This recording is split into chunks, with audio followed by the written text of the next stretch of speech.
Om Nithyananda Paramashivoham. Om Nithyananda Paramashivoham. Om Nithyananda Paramashivoham. Om Nithyananda Paramashivoham. Om Nithyananda Paramashivoham.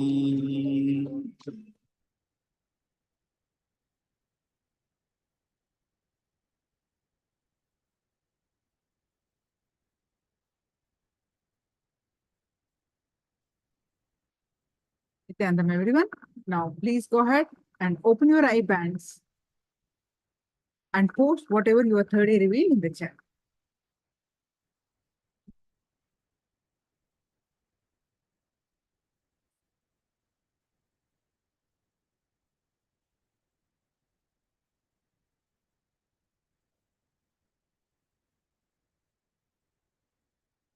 Just quickly go ahead and share your power manifestation results in the chat.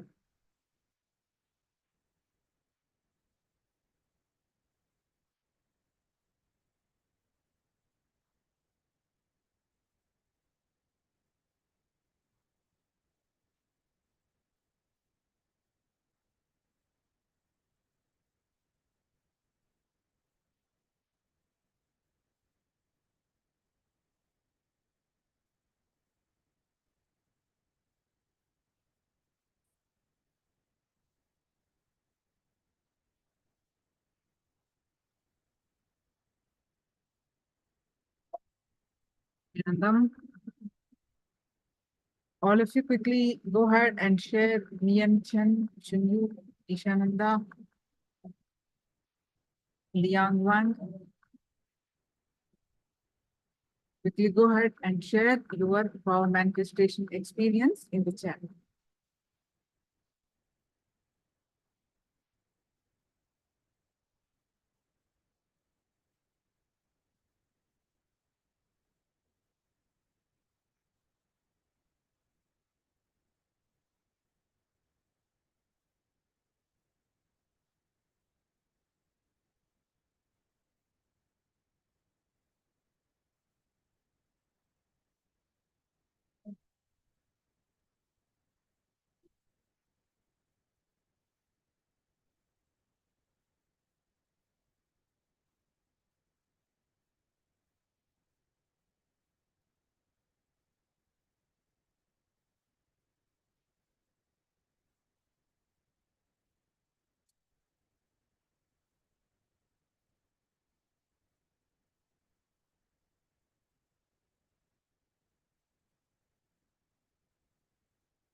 Yes. Now,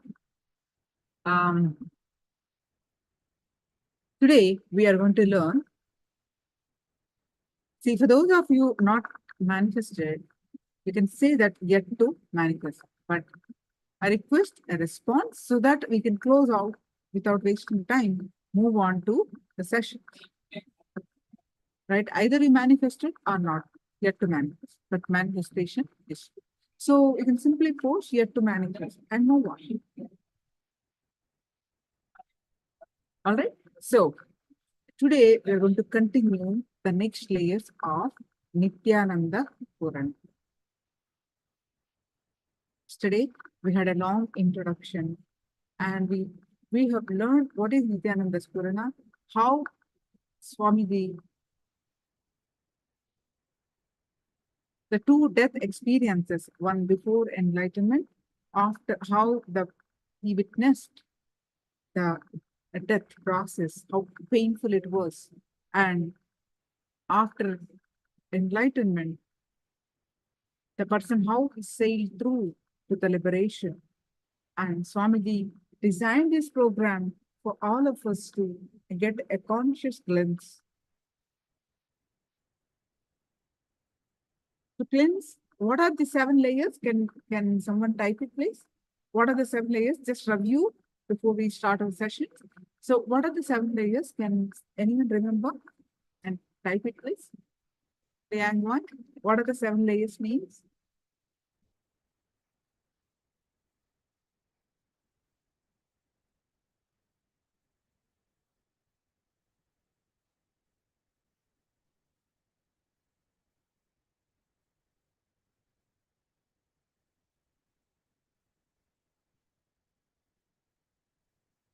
What are the 7 layers?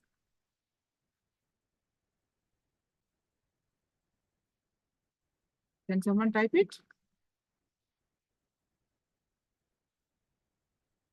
Easily, what are the 7 layers means? We started off Nithyananda Spurana. We have 7 bodies or 7 layers. In all these, we have engrams. The engraved memories are stored. So what are these 7 layers names? Do you remember? We had a long introduction and we had the 4 conscious states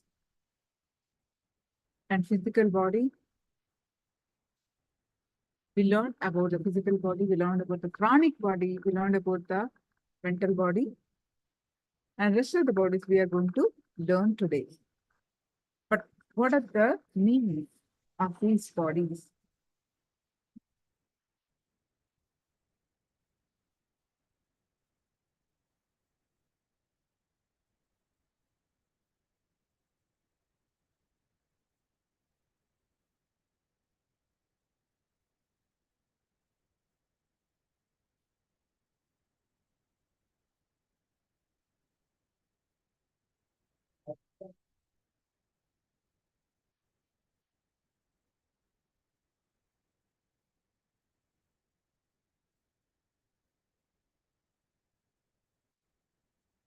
So what is the first layer?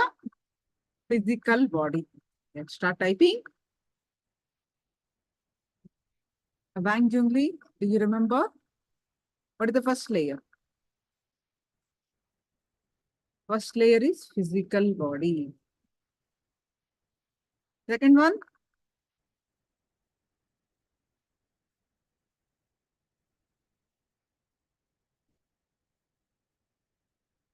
Breath.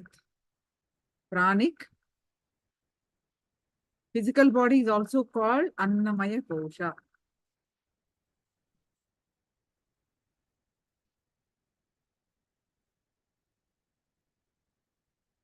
Second body is breath body. In Sanskrit, Pranamaya Kosha. What is the third one? Mind layer. Or Manomaya Kosha. What is the fourth one?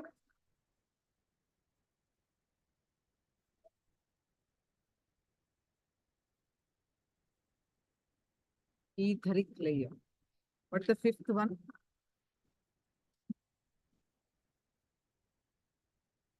Causal layer. Sixth one, cosmic layer. Seventh one, nirvanic layer. Remember this? You have seen the picture yesterday session. Now, remember these. These are the 7 layers. In each of these layers, we exist.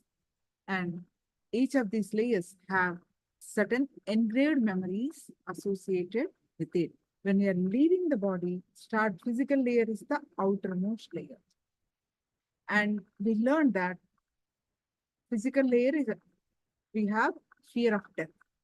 Fear, basically.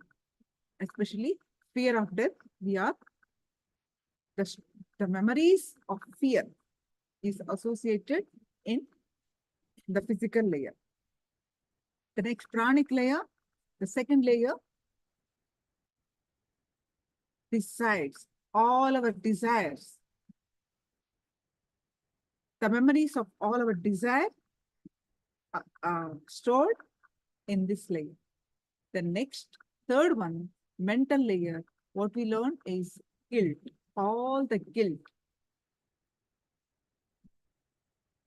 The memories, patterns of guilt. I should have lived this way. I should not have done that. All the guilt stored in this layer.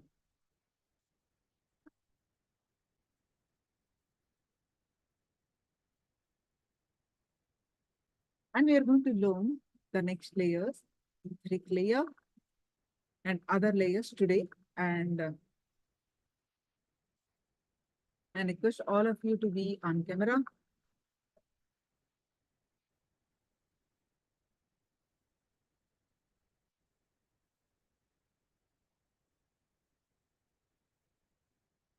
Any questions?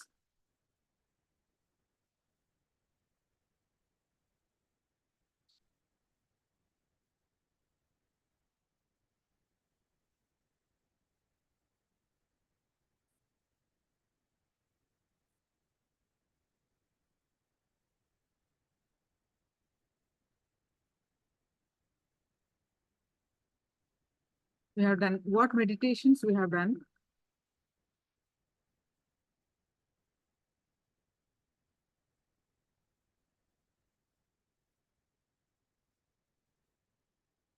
Whatever you remember, just remember. In the physical body, what we learn, and in the pranic body, what we learn, and in the mental body, what we learn. Remember? Internalize.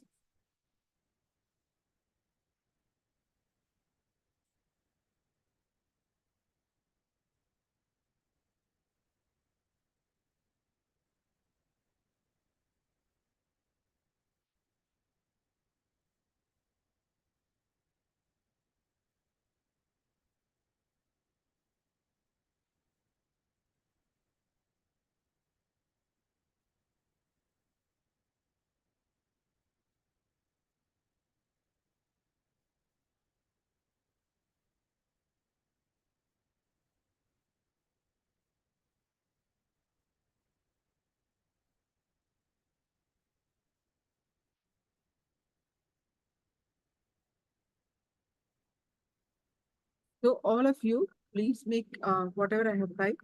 You can write it in your notebook, and you can write down the engraved memories associated with what we associated with that layer. And what happens during the death? The physical body, the first death starts with the physical body. Then, once the physical body left, we enter into the second layer, pranic body. Pranic body, all the desires. We face the fear of death and we anyway leave the body. Once the physical body left, we enter into the pranic layer, the breath body. All the desires are in this layer. All the unfulfilled desires. So, our soul try to enter into the body again to fulfill those desires. All the unfulfilled desires comes into the picture. And it tries to enter into the body, but body is already left, and it is like a very painful. Then the next layer, when it comes to mental layer, all the guilt, I should not have lived like this, I should have lived like this, all the guilt patterns associated in that layer, we go through. Right? So we are going to learn now the etheric layer. All the sufferings, pain, all the so we are going to learn about the next layer, etheric layer. So if time permits, many of you are not there for the mental layer. So we can do, I go through briefly and we do the meditation again for the mental layer. I request all of you to internalize, listen intensely and internalize. right? So,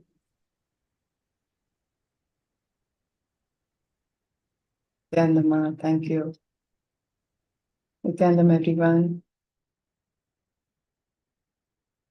Nithyananda Spurana, day 2 today.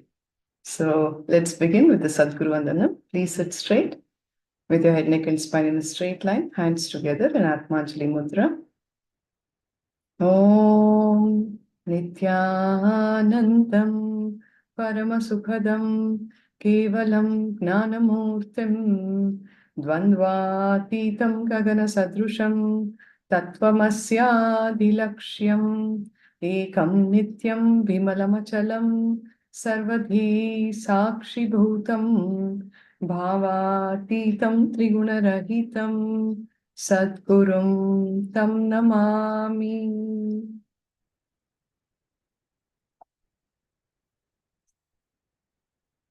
Welcome all of you to day 2 of Nithyananda Spurana. Yesterday, we worked on the physical layers, the pranic layer, and the mental layer. Now, these 3 layers, 80% of the job is by you, 20% is by the master's presence. Today, we will be working with the remaining 4 layers, which are more subtle, the subtle energy layers, starting with the etheric layer. With the etheric layer, very little of you and your logic can actually penetrate. It is the master's presence that does 80% of the job.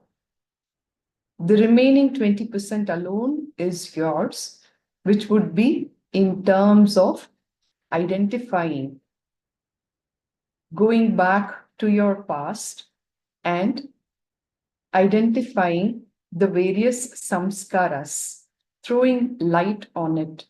Beyond that, there is nothing much that we can be doing by ourselves. It is the master's presence that will clear those samskaras for you.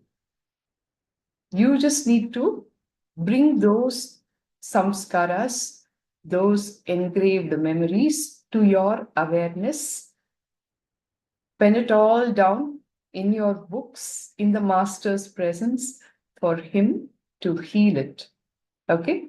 That will happen only when you open your being, open your heart to his presence. So let us enter into the program in that deep space of reverence, gratitude towards the master who is going to cleanse samskaras of I don't know how many janmas, not just of this birth, but many past life karmas. You know what? It's told in the Hindu tradition that layers and layers of karmas that you have accumulated from many life forms that you have taken till the present can just be wiped out by the thumb of the left foot of the master.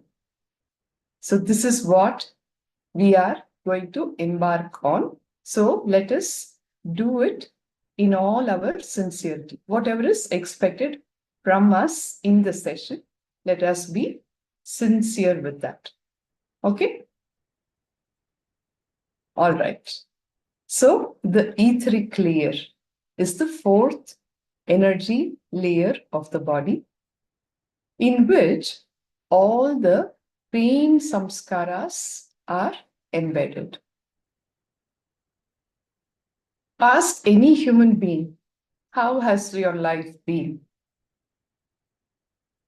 Oh, my life has been one long saga of pain. From the time I remember, it's been only pain and pain. Pain is what the mind always records. It is not the truth that somebody's life is ridden only with pain. But pain is the most strongest, most intense feeling that a human being can actually experience. And that is what gives him the feeling that my life has been one long saga of pain. Pain at the level of the physical body, mental pain, emotional pain. This in multiple layers, we record all the painful samskaras. So we will be working on these pain-ridden samskaras in the Nithyananda Spurana today, while we work with the etheric body. Are we all ready?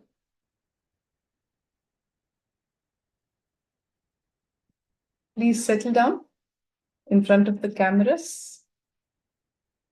Open up your hearts, your being, your ears to listen to all the powerful cognitions and receive the Master's presence. Okay. The etheric body. Etheric body is a subtle energy layer which is associated with mental pain and suffering. It is the space where all your intense emotions are stored. Like I said earlier, all of our intense emotions are those of pain only. Bhagavan says, you do not know any other intense emotion. If you know any other intense emotion, then you are a spiritual person. For a common human being, the most intense emotion that he knows of, has experienced, has only been that of pain.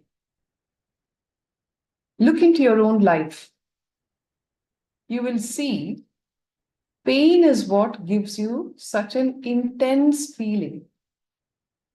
When you are in pain, when you are depressed, you can see that you would have become so intense and your whole mind is centered on your pain, centered on your suffering. Right? Can you all relate to this experience?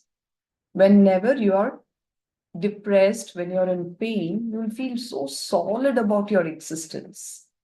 You'll see how your whole mind will be so centered and intense with that experience of pain.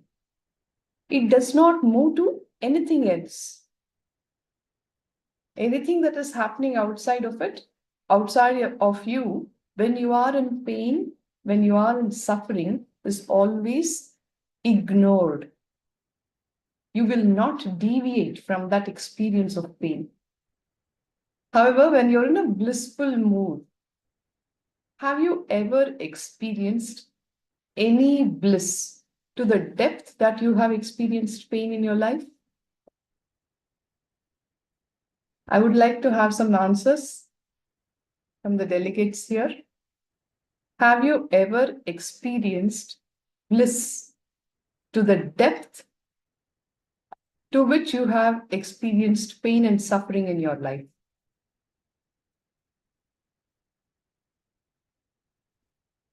Please let me know.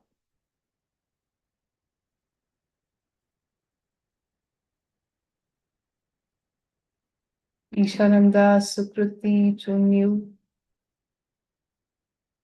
Mayan Chen, Wong Junji, thank you. He says no, he's not experienced. Yan Li, Lian Wong. Okay, Yan Li also says he is in alignment to this truth. Yes, a common human being would have never experienced bliss to the depth to which he has experienced pain. And that is why Bhagavan is telling us all that we know is only pain. The most frightening thing in the world for us is also pain. All living beings are afraid of one thing, and that is pain. If you look deeply, you will find that people do not fear death as much as they fear the pain that they will have to undergo at the time of death. When it comes to fear, we all have different types of fears, like fear of losing our wealth, fear of poverty, fear of losing health, fear of losing people, our relationships, fear of contracting diseases. Like this, the list is endless. All human beings cherish these kind of fears. Understand, if you look in deeply, the root cause of all these fears is nothing but pain. All fears stem from the fear of pain. It is pain that frightens us the most.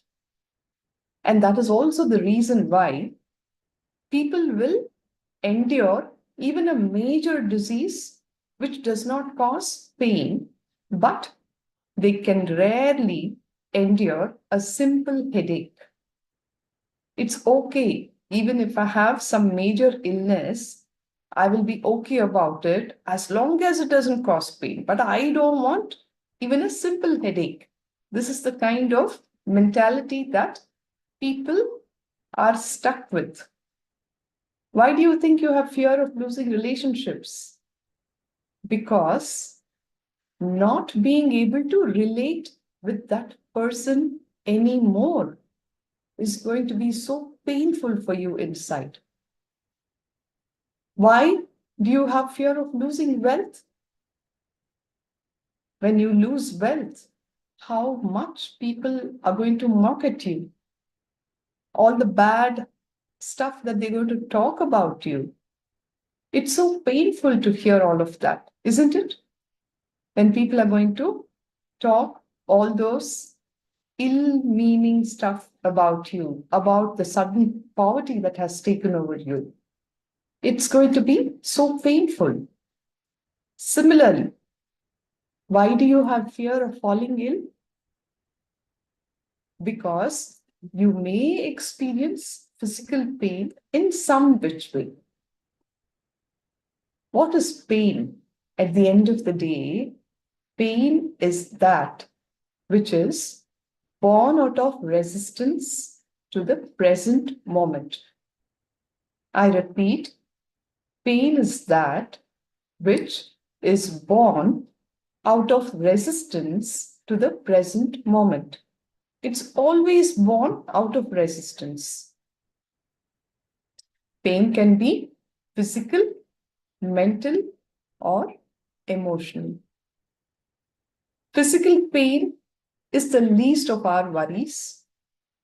In a way, it is a basic necessity for the body. Pain is a basic necessity for the body. Just imagine if you could feel no pain in our physical body. Just like how you style your hair, you may start styling your faces and limbs. So, pain is a symbol of bodily wisdom, says Bhagavan. And pain is what makes us integrated human beings. Contrary to what we believe, most of us are not living with our entire body. We live only in the upper parts, neglecting the lower parts of the body. Just try this. Please sit straight. Close your eyes. And visualize yourself, your being. Call your name. Call out your name to yourself.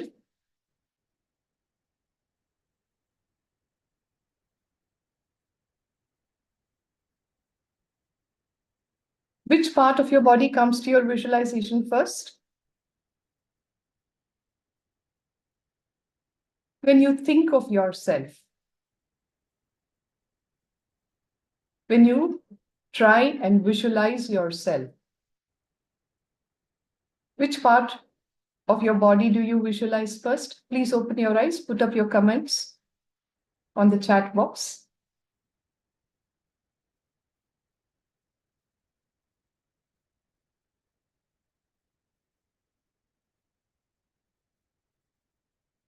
Yan Liaya says he's visualizing his face. Everybody has that to say. The face, face, face. While Elizabeth Crow says she is visualizing the torso, the upper torso, and above. Yes. Look at this. You do not live in your entire body. Definitely, it is your face and your upper limbs that you visualize, not your lower body parts. Bhagavan says this clearly shows that we are not fully alive in every cell of ours, in every limb of ours. Even in our minds, we make this distinction. The upper limbs are the masters, the lower limbs are the servants. When you create this separation unknowingly, your energy, the life force, is channeled only to the body parts that you focus on with importance. To whichever part you attach more importance, obviously the energy, the life energy, will be flowing more in that direction. Now, we'll do one another exercise. Just touch your cheek. Simply touch your cheek with your hand. Doesn't it feel sensitive, alive?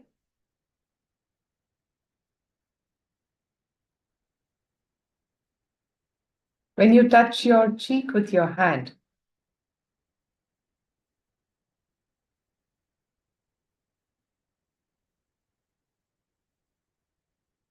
you feel sensitive there?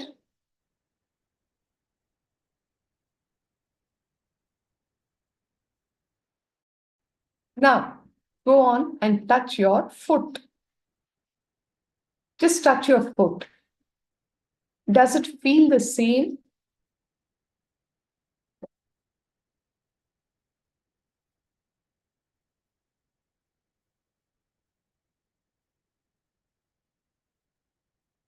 Elizabeth says, yes. Is that the answer to the first question or the second? You feeling sensitive in the face? Is the answer yes for that, Ma? How do you feel when you touch your foot? She says, it's a different part of my body, but I still feel it.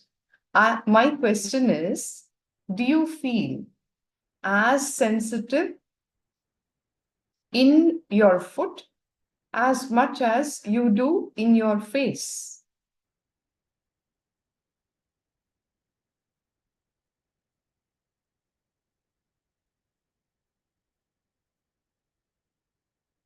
Yanli Aya says, I feel good. Elizabeth Ma says, yes, the sensitivity is less in the foot. It's the same for all of us. You are not as alive in your foot as you are in your cheek. Why is it like that? It's purely due to your lack of attention to your feet. You never feel your lower body parts with the same caring and the responsible way in which you feel your upper body parts. So this distinction is there for us even at the level of the mind. On the emotional and the mental level, pain is usually the result of some form of judgment that is constantly going on inside you. When do you feel pain at the mental level and the emotional level? We are going to analyze this. We understood that pain is nothing but resistance to the present moment. And we also understood that pain is a necessity at the level of the body. Otherwise, we would have damaged our bodies long back. Now we will analyze pain at the mental level and the emotional level. At the mental level, you will feel pain where you feel disrespected by people, where you feel there is a certain expectation from you as to how others should be treating you, and that failed to happen, then you will experience pain at the mental level. At the emotional level, when do you experience pain? You feel connected to someone and that person cheated on you. He played with your trust. Then you will experience emotional pain. This is something all of us can connect to, right? Now, research reveals that emotional imbalance can deeply disturb the physical body. For example, sexual repression can result in back pain. And when you feel that you are shouldering too much of responsibility, it can cause pain in the shoulders. Swamiji goes on to say, go and sit in your office. Don't even do any work. Just constantly think of your boss and think of all the work that you have to do. And within a few hours, actually, you will start experiencing pain in your shoulders as well as your knees. So these kind of emotional imbalances can actually disturb your physical body. I'll share a small story to illustrate what I just spoke about. In Calcutta, there were two small ashrams whose presidents were not on good terms with each other. One day, a person of some authority arrived in one ashram and invited the president to join him in visiting the other ashram. The president was in distress. He was not on good terms with that other president. At the same time, he could not refuse because a person of some authority has come with the invitation. There's a lot of emotional turmoil that is going on inside him. So what happens? This president developed a high fever, which actually prevented him from leaving the place. Bhagavan is sharing this story. He says, I saw this with my own eyes. As soon as the other person left, the temperature came back to normal again. See how the emotional disturbance inside can actually manifest at the physical level. All of us have experienced Monday morning blues, right? As children, you enjoy the weekend, Saturday, Sunday, you have a gala time at home playing with your friends. And when the Monday happens, you don't want to go to school. And you'll go up to your mom saying, Mama, I'm having a bad tummy ache. So I will not go to school. Children, we've all done that. Similarly, adults also experience this. As children, you display bodily symptoms of illness when Monday arrives after a long weekend. When we are adults, although we do not openly express our feelings, we do feel an unease at having to go back to office on a Monday morning. When the mind and body pull you in opposite directions, there is every chance that disease happens in you. Every time that you experience pain, it leaves behind a residue which becomes lodged in the body. Where else is that pain going to go? It's going to remain in your body. The remnant of it, that residue of it, is going to get lodged in the body. By and by, this accumulated residue will create a negative energy field around you, which we call as the pain body.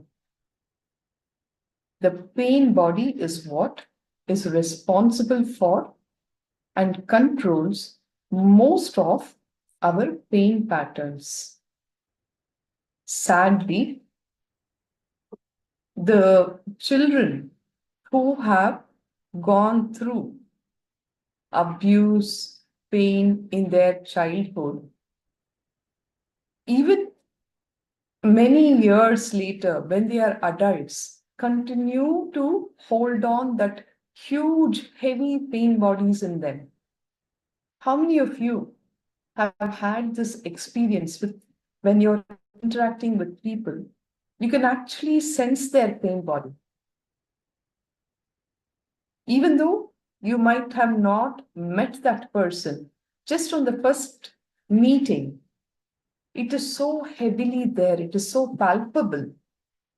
The pain body inside, which is responsible for and controls most of our pain patterns. Bhagavan has shared yet another story.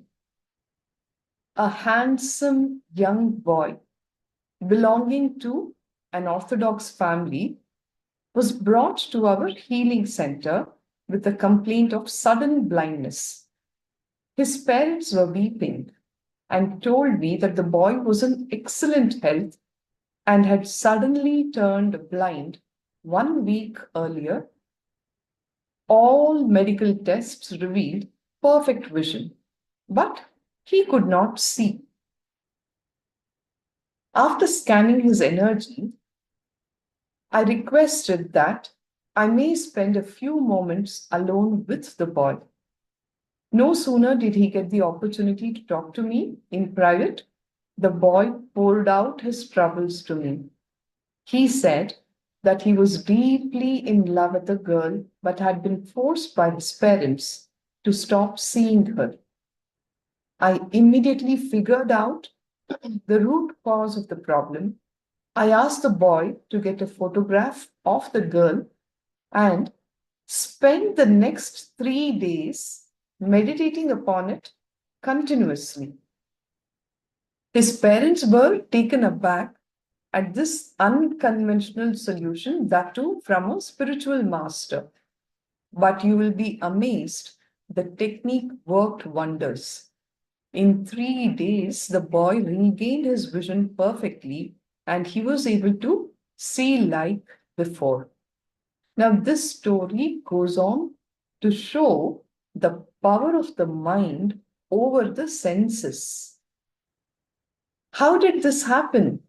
See, when the boy was compelled to see when the boy was compelled not to see what he most wanted to see, his subconscious mind decided not to see anything at all. It just said, Ari, she is who I would always want to see. And you're asking me to stop seeing her? Forget it. I don't want to see anything else in this world.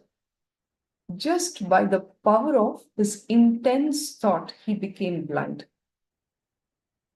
His blindness was deeply psychological. And that is why all the medical test results with respect to his vision were perfectly all right, but still he could not see anything. Just imagine what tremendous power the mind has over the senses. In the Bhagavata Purana, which is a grand epic of Hindu mythology, it is mentioned that Radha and Krishna took birth within a few moments of each other. Radha was a normal baby in every way except that she would not open her eyes. A few days later, Radha's mother visited Krishna's house to see baby Krishna, and she took her newborn daughter with her. The moment Radha was brought in Krishna's presence, she opened her eyes and beheld Krishna before her. Later in life, when questioned by a friend about that incident, Radha remarked, "What else was there to see? It is for Krishna that I have taken birth, so I waited till I was taken to his presence to open my eyes." This story also goes on to illustrate the tremendous power of the mind over the body. Today's session, the first session, is all about the etheric body, where we will be listening to and internalizing, contemplating on various truths related to pain. The truth is that you invite pain upon yourself. Bhagavan says, pain is a requisition letter written by some part of the body to the mind saying, please pay me some attention. Understand, your attention is your energy. Wherever you direct your attention, there your energy is also directed, and in that direction you will witness growth. The truth is that you invite pain upon yourself. Not many people will believe it if they are told that they invite pain upon themselves, like honored guests into their household. A small story. Once a man entered a restaurant and began ordering various food items. Platefuls of hot, steaming food of various types made their way to the table, and he ate with relish. After a hearty meal, he finally signaled the waiter to stop bringing the food. The waiter duly returned with the long bill of all the items that he had consumed. This man looks innocently at the bill and asks, "What is this? Why have you brought this to me? I have not ordered anything like this." When you order food, you have to remember that you are ordering for the bill also. You can't say, "I didn't ask for the bill." In the same way, like how this guy sat and ate all the food and then he said, "I didn't ask for the bill." We invite pain and disease upon ourselves. How? With our immoderate habits, our stressful lifestyles. And then we'll forget all about it and later complain when the disease takes its toll. One more thing. Although we suffer because of our disease, this is a truth. It may hit you hard, but it's the truth. We also enjoy it secretly in a way because it gets us attention from people. Understand, You invite pain upon yourself with your stressful lifestyles and all your immoderate habits. The second thing, when you inflict disease on yourself, you will also enjoy it because of the attention that you get from people. This is no wonder, because in today's hectic pace of life, who really has the time to pay attention to the other person unless they fall ill? Understand, attention is the basic need of every individual. Psychology proves that normally a man can stay alive without food for up to 90 days. But without the attention of others, he will lose his sanity in just 2 weeks. 14 days is all that it takes to lose your sanity if you do not get attention from people. Why so? Attention is energy. Attention is a life force. Though we are unaware of it, the craving for attention is so great that to gain it, we create our own low energy pools and gladly suffer the disease also.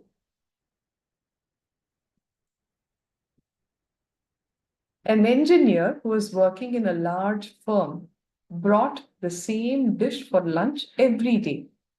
Every day he complained about how much he hated that particular dish. All his sympathetic friends would share their lunch with him. Because every day when he opens his lunch box, it's the same food, and every day he's cribbing, complaining, and he's telling about how he hates it. So his friends take some sympathy and they share whatever they have got. Finally, one day, one friend asks him, "Why don't you just ask your wife to cook something that you like for a change? How can she not be aware that you hate this dish?" This man asks with surprise, "What wife? I'm a bachelor. I cook my own lunch." It's a joke. Funny it seems, but most of us live our lives in very much the same way. Through our lack of awareness, we first invite pain upon ourselves and then complain about it and then resort to painkillers. We never identify ourselves as the root cause of the problem. We are the root cause of the pain. This is the typical mentality, victimhood mentality, the victim card that we always play by throwing the responsibility for the pain on others. If physical pain is perceived as the absence of your attention, what is the remedy? Bhagavan is telling, your physical pain is nothing but a part of your body asking for attention. It's telling, "Hey, please give me some attention." And we are telling that attention is energy. Attention is life force. So what is the remedy when you have pain? With these understandings,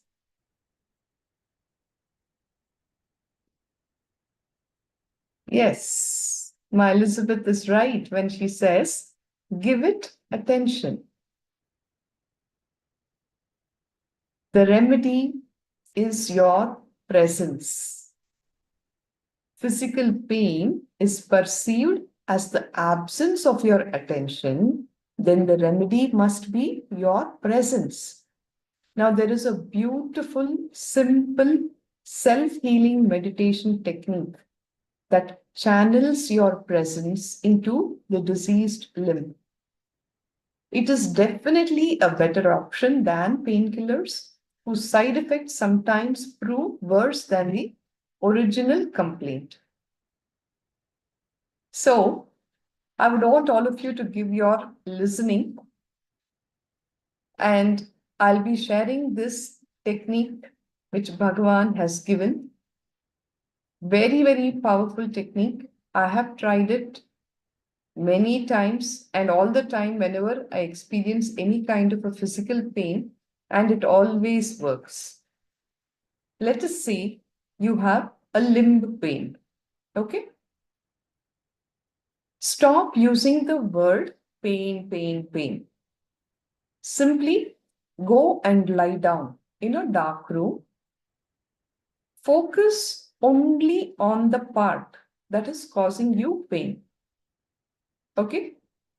Make a conscious effort to forget about the rest of your body. Just see what is happening there. Focus on that part and forget about the rest of the body. As you experience your painful limb, deliberately drop the word pain from your mind. Okay? No using the word pain. Simply become aware. Focus only on that part in which the pain is happening. Consciously make a conscious effort to forget the rest of the body. Your mental chatter will continue to tell you that, oh, I'm feeling pain, I'm feeling pain. Simply switch it off. Feel deeply. Experience with an open mind. Look into what is happening inside your mind in the context of the pain. You will see that your mind was just exaggerating the pain. Put all your awareness on the center of the pain, and it will soon shrink to become just a tiny pinpoint of pain. Suppose you had pain over a large surface area on your back or your limb. When you bring your attention, your focus, your energy on that part of your limb, by and by, the pain surface will shrink to one point. It will become a tiny pinpoint of pain. Concentrate completely on that point. You will discover in a sudden moment that pain has simply disappeared.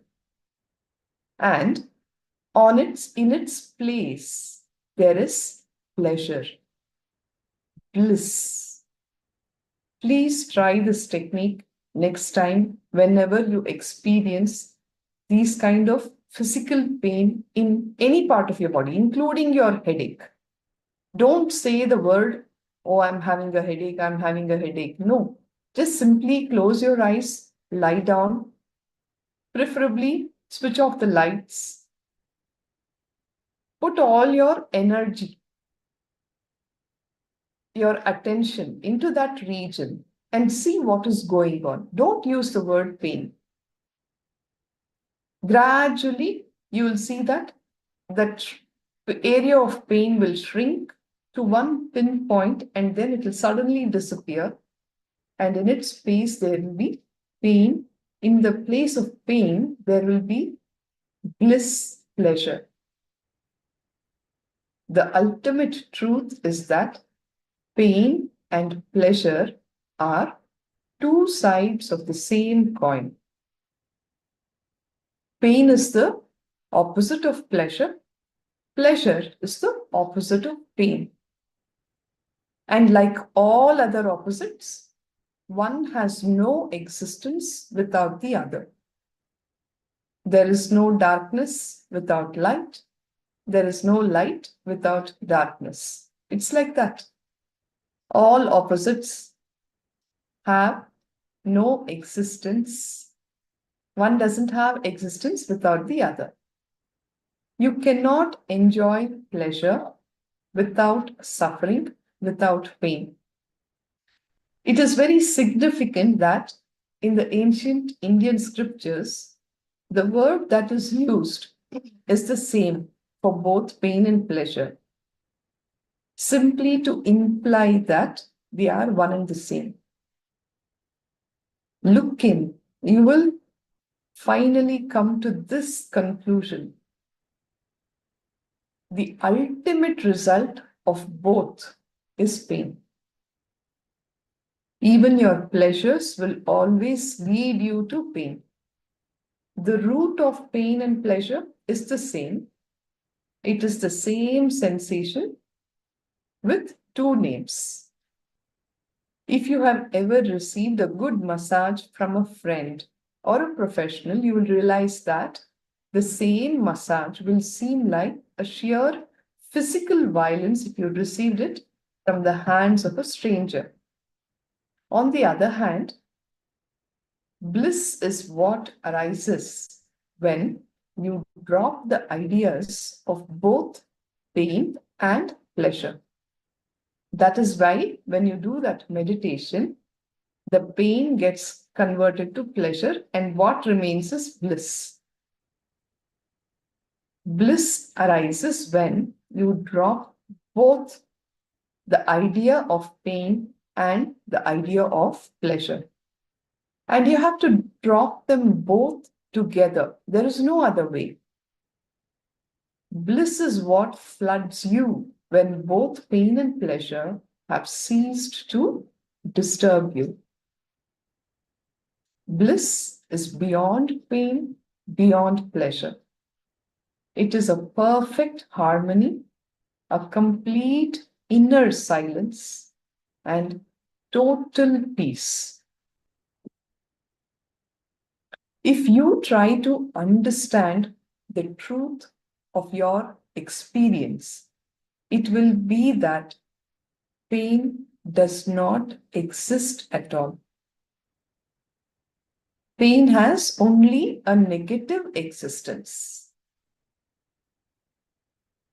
I repeat, if you try to understand the truth of your experience, you will see that pain does not exist at all. It has only a negative existence. Like darkness. Darkness is what? It's only the absence of light, isn't it? It's only an absence. The absence of awareness is pain. That's all. As darkness disappears on its own accord when light is brought into a room, so also pain dissolves automatically when the energy of your awareness is focused upon it. You can use your pain as a tool to enter your being. You will find that pain itself can be a door to Ananda or bliss. Pain can be a great teacher. Pain can directly lead you to enlightenment. I'll share a small story. Are you all with me with these understandings? Thank you, Aya, for the nod. Wang Junji, Magnana Prasadini, Magnana Guru Prasadini.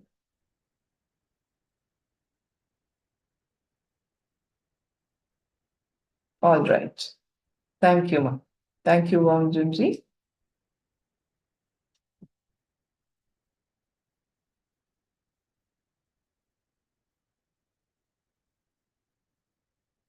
Yes, my Elizabeth. types, darkness is only the absence of light, and pain dissolves when it is focused upon. You're right. Okay. So, two men were traveling through a forest on a dark, moonless night. Suddenly, a bolt of lightning flashed in the sky. One of them began to tremble with fear. A storm, his mind was immediately caught in the confusion. Should I continue to walk, or should I find a safe place to stop until the storm is over? He began wishing that he had never decided to undertake the journey. He cursed himself as foolish and unlucky. In other words, he fell headlong into suffering with just a few strokes of lightning. Okay? The other man, he simply used the moments of lightning flashes to take a better look at the road ahead, and he kept moving. He made sure that he was traveling in the right direction, and he thanked the lightning for its help, and he moved on. Understand, the pain that we go through is just like this flash of lightning. It happens, but whether you suffer from it or you learn from it is entirely up to you. The foolish guy who continued to curse the lightning and got so afraid, and he just messed up that whole thing on that dark night with just a few flashes of lightning like this. Or you will be that other intelligent man who will use those flashes of lightning to take a better look at the road and move on. Like this, we can either succumb to the pain or you can learn from it. Whether you want to suffer with it or you can learn from it, it's entirely up to you. Then you will realize that you are the cause of your own pain, and therefore only you can be the solution. Pain actually teaches you that you are beyond the body. When you observe your pain deeply, innocence opens up in you. For the first time, you become aware that you are not the body, and no pain can touch the real you. Like Shankara talks about in the Nirvana Shatakam, Mano Buddhyahankara Chittani Naham Nacha Shrotra Jihve Nacha Dhana Netre. He says, I'm not the mind, I am not the body, I am not the senses. Chidananda Rupaha Shivoham Shivoham. I am that pure consciousness. I am Shiva. I am Shiva. When you become aware, innocence opens up in you.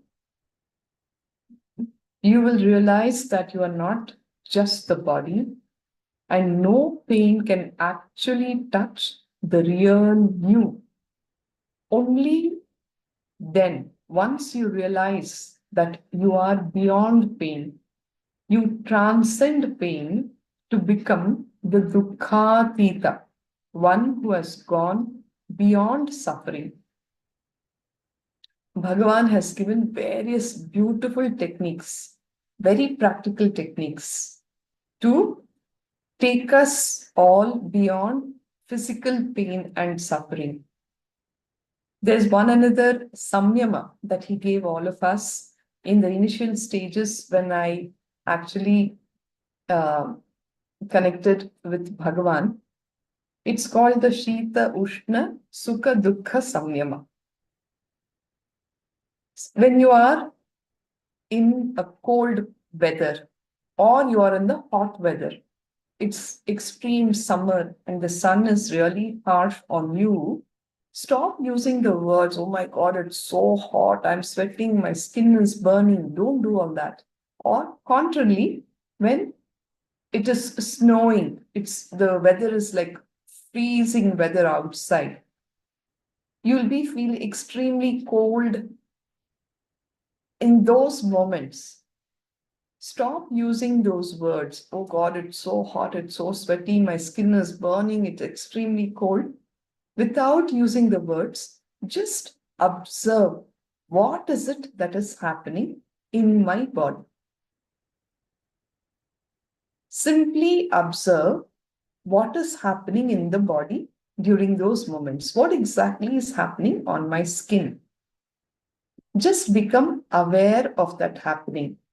Literally, these samyamas that Bhagavan has given will help you walk out of pain, even physical pain that when it happens, including cutting of limbs, fracture, broken bones, all of that, like how yogis never go through pain, that same experience can happen for initiated disciples of Bhagavan who have practiced these techniques.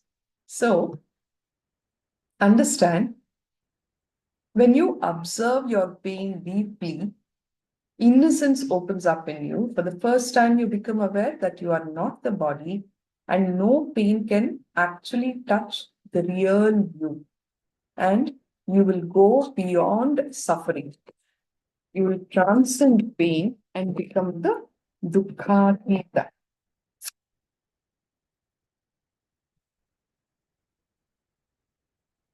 You experience the rare freedom that arises with non-attachment to the body that you have carried all your life. You transcend your mundane life and enter into the spiritual plane. You then exist in the world as the Atman, the enlightened master.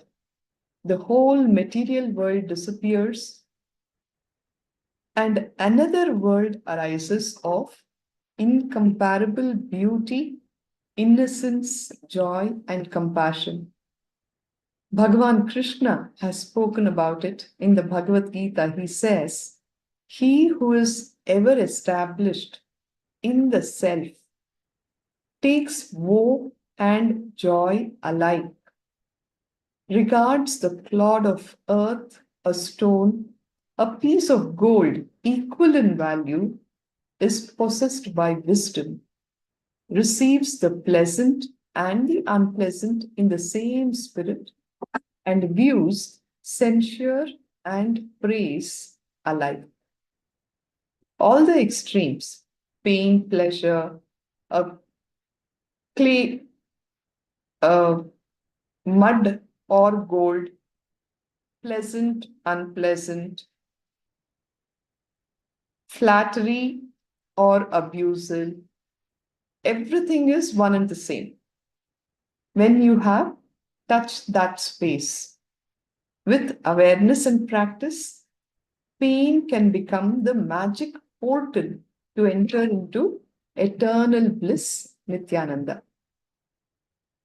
Just to see with intense inner clarity the nature and cause of pain will make the pain evaporate because it no longer has a reason to exist in you. Why was it there all these days? Because you were not giving it attention. The moment you become aware, you give your energy, you give your attention, the pain will just evaporate. It no longer has a reason to exist in you. And this realization brings with it the state of absolute bliss, which is the state of enlightenment. Enlightenment allows you to see for the very first time that what you call as happiness and contentment earlier were not true happiness and true contentment. Enlightenment showers real bliss upon you, real ecstasy, and it will give you a taste of the real. Pain is actually the catalyst to start the quest for the truth.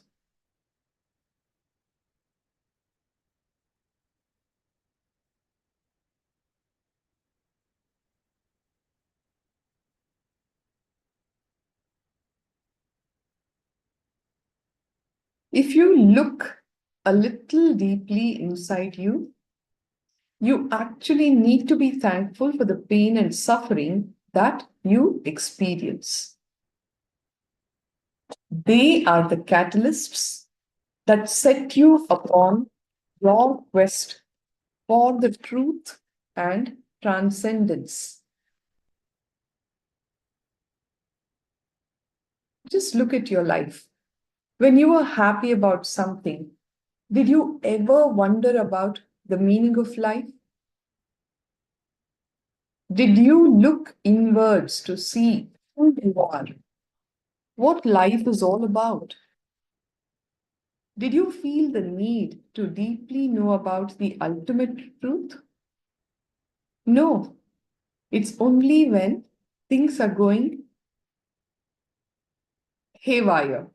You'll actually, the quest will start opening up for the truth. When things are going smoothly, we just blindly follow the same routine with barely any awareness or consciousness. There is nothing to disturb you from your routine. So you continue without any awareness. Life is a, autopilot mode. There is nothing that you need to put your awareness into. So obviously the bigger questions, the basic questions about life will not happen for us. On the other hand, when pain happens, it makes you look at it objectively. It forces you to look deeper into life and to learn what this mystery is all about. In reality, pain is a blessing in disguise. It is a key that can open the door to the world of reality. The choice is yours to open the door or not. It can simply shake you out from both the dream state and the waking dream state that we are in, says Bhagavan.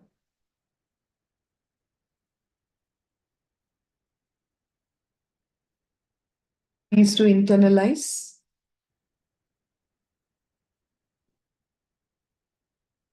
See how you can use all the different pains in your life as the key to open the door into the world of reality. Cognize that pain is actually a blessing in disguise.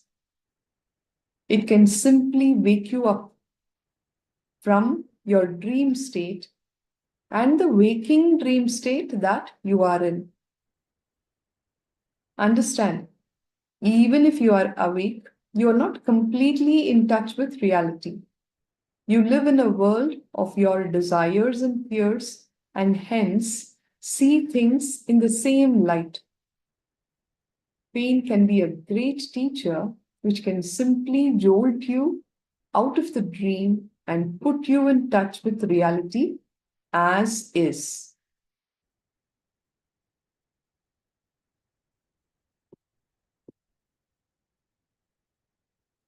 With pain, your usual thought patterns are shattered and you begin to see things as they actually are. You begin to recognize a subtle distance between you and the pain, and that it is not your pain, not something that is a part of you by nature. In fact, pain is simply the response that you have chosen to a particular situation. Once you see that, how can you suffer anymore? You just let go of it.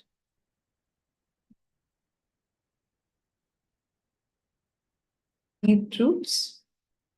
Please contemplate on them.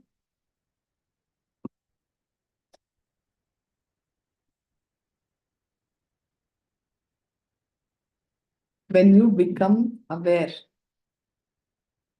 you will begin to recognize the subtle distance between you and the pain. You will know that this is not a part of you by nature. It is simply the response that you have chosen to a particular situation. What do you need to do? Just let go of it. That is the response that you have chosen. Why would you want to suffer with that kind of a response? Just let go of it. The intelligent ones do not curse the pain or the person who is inflicting it upon them. They use it as a blessing to go in and see what the system's response is and try to cut the root of the pain. Pain can be a great teacher if you allow it to be.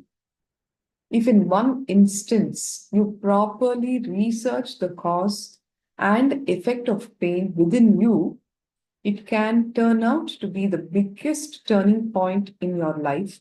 Such a powerful emotion pain is.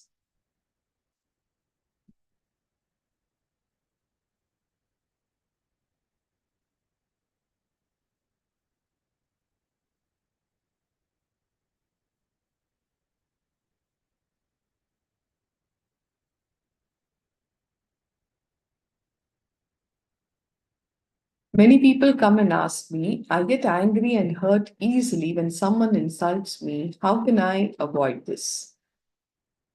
I tell them, why do you try to avoid it?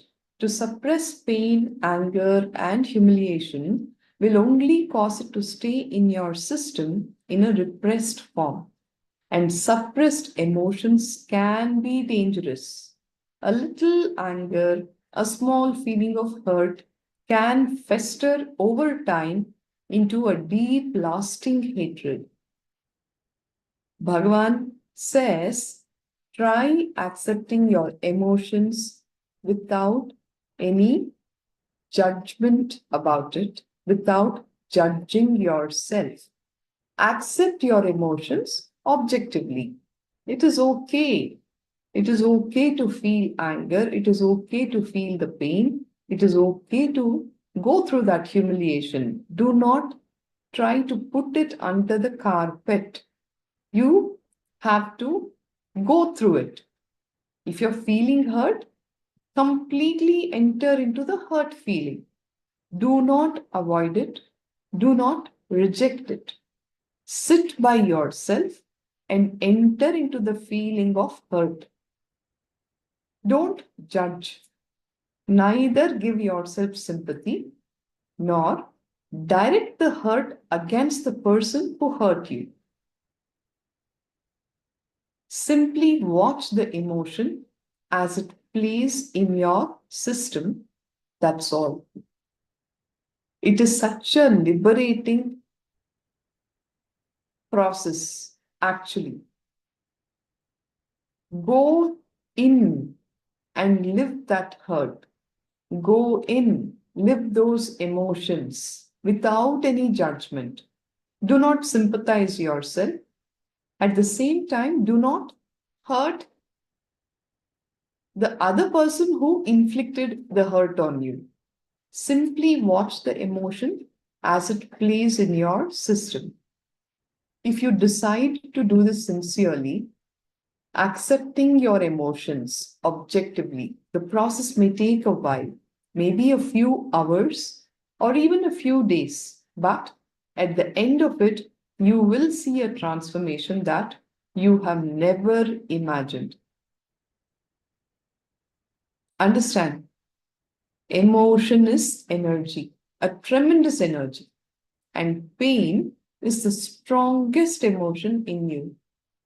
How long can so much of raw energy circulate in your system? The moment you accept your pain without any rejection, welcoming its role in your life, the whole quality of pain changes. You have to practice this even once. You will see how empowering these truths are. The next time when you go through this emotion of pain, don't try to suppress it. Any kind of a hurt that you experience in your life, don't try to suppress it. At the same time, don't try to direct the hurt against the person who hurt you. Just go deep inside, live that emotion. You will see that that emotion is actually an energy. The moment you accept that energy without any rejection, the whole quality of pain will change in you. The same energy that was pain, anger, or suffering is transformed into the blessed emotions of love and bliss.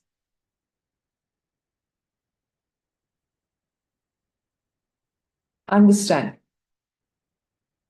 that energy, when you live it objectively, you accept it, you do not suppress it, you will see that you can transform that energy from pain, anger into love and bliss. We are all science students, right? Energy cannot be destroyed, it can only be transformed. With your awareness, with your intensity, you can actually convert these kind of negative emotions of anger, pain, and suffering into the blessed emotions of love and bliss. This is compassion, the silent force that moves in each one of us, a force that transforms the ugly into the beautiful. And compassion brings its own reward. Just give yourself a chance, and you can experience what I am saying. I don't speak philosophy, I speak out of experience, says Bhagavan. Just try it out, even once. If you try this technique and you have that experience, you will understand Bhagavan Swamiji is the most practical guru. He never gives us philosophical truths, it's always experience.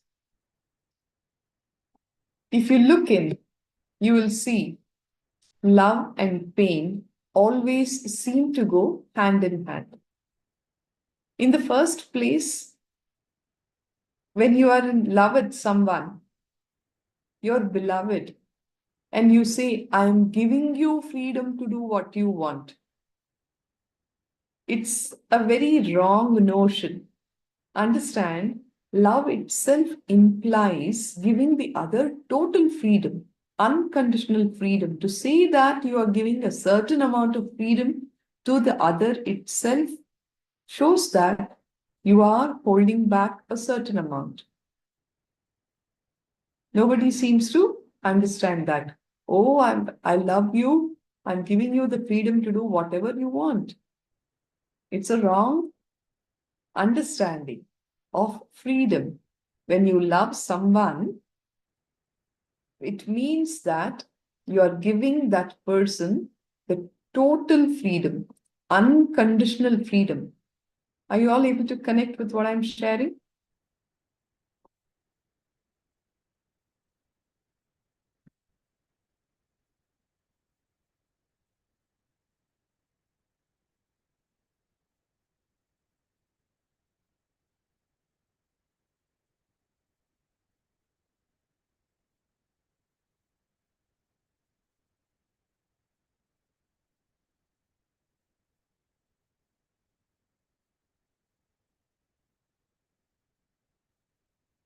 We are trying to elaborate on love and pain. Love and pain always seem to go hand in hand, isn't it? It's very natural to want to possess your beloved. And that is the play of your ego.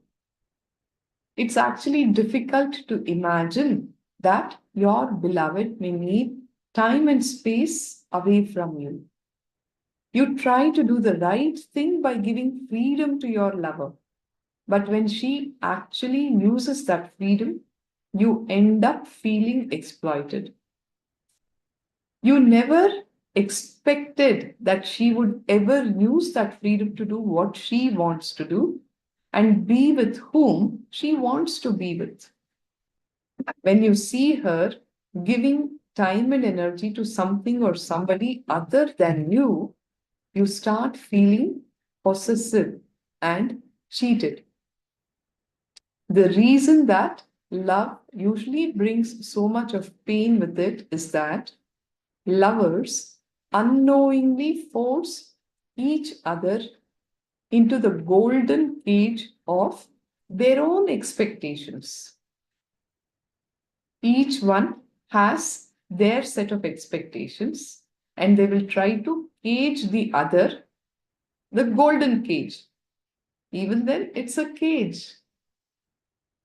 True love can never blossom in captivity. Understand? You try to imprison your lover, and she does the same time after time until you end up feeling that love is so much of misery that perhaps it is better not to love at all. Love can be the door to joy and freedom, or it can become living hell. To experience love as pain is to miss the whole point of love. There is a saying, if you love someone, set him free. If he is yours, he will come back to you. If he doesn't come back, he never was yours anyway. Now, this is the freedom any relationship deserves. When you try to possess the other, then the whole mess up starts. When you understand this, you will start respecting the other person as an individual.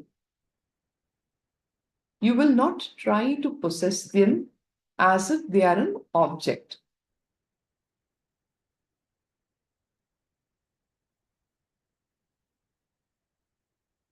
Pain and suffering can actually be the stepping stones.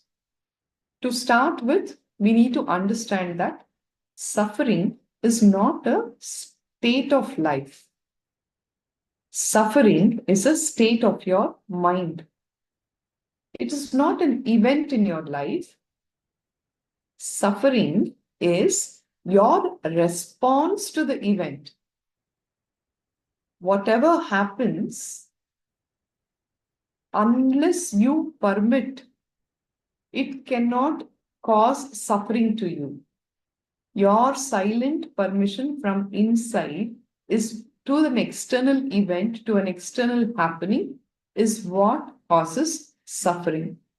In a particular situation, whether you suffer or you do not suffer depends entirely on what? You. Your reaction to that situation. Do you catch the point? When do you undergo suffering?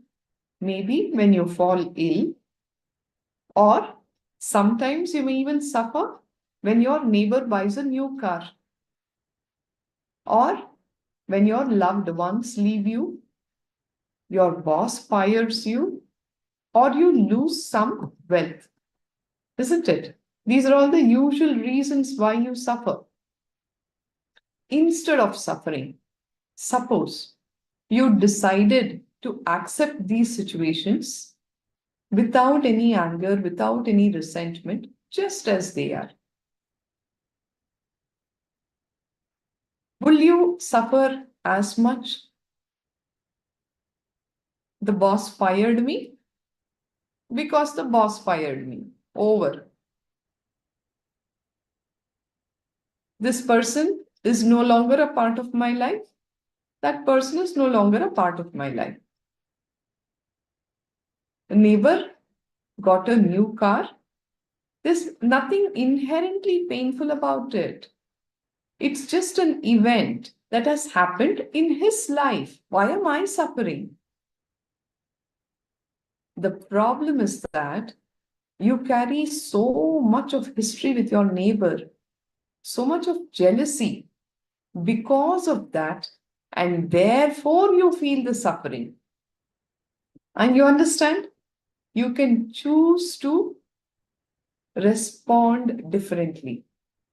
You decide to accept the situations as they are, without any anger and without any resentment. There will be not as much suffering in your life. Understand, the whole thing has been woven by your mind. If you just take a look at it with a little intelligence, you can simply drop it. When your boss yells at you, you feel pain. Why? It could be because he reprimanded you in front of everyone, or because you feel bad for having fallen short of his expectations at work, or because you feel, I didn't deserve the firing. Why did he fire me? Sit by yourself. Think honestly. What is the reason for the pain? Once you find out the exact cause of the pain, you can attend to it and get relieved from the root cause itself.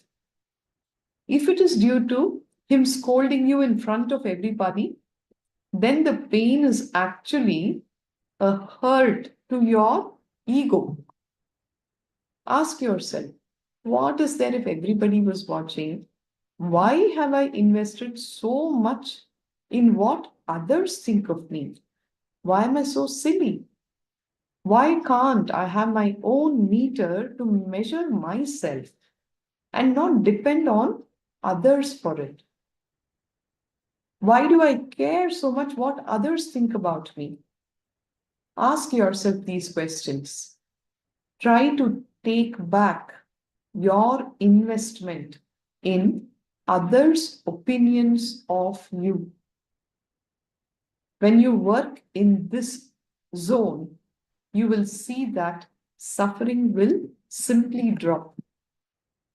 You will see that one instance of pain might liberate you from a huge block that you had in your life. Like this, sit and analyze the root cause of pain and see where you are stuck. It is not about the external happening. It is not about the people outside. It is not about what they said to you. It is not about what they did to you.